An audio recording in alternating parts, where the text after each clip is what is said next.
people did not rally around Rodney King, even though he was beaten to a pulp. The vast majority of people thought it was his fault.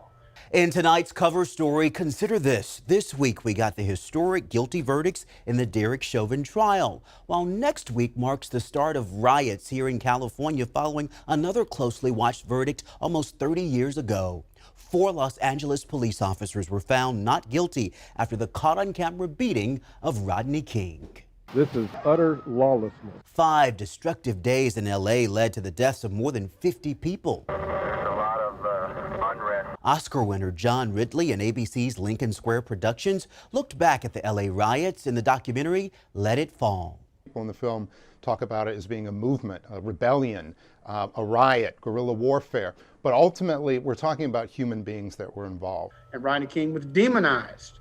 It made it appear that he was the beast, that he was the evil person. Legendary civil rights attorney Ron Burris, who defended King, says the nation wasn't ready to accept the brutal reality of the situation. They had not seen videos of police officers being that aggressive and that outrageous in terms of how they treated people. And so that was hard for them to swallow. But 30 years since then, there have been a number of cases that have shown police brutality. There's been video cameras, cell phone cameras, all of which depict police officers doing very outrageous things.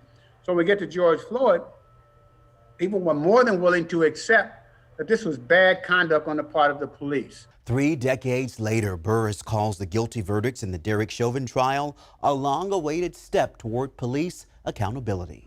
And I hope the ghost that Rodney King presented in terms of the unwillingness to accept a black person being beaten and acknowledge that what happened to him was wrong, I hope this case says that kind of memory and that kind of viewpoint is gone.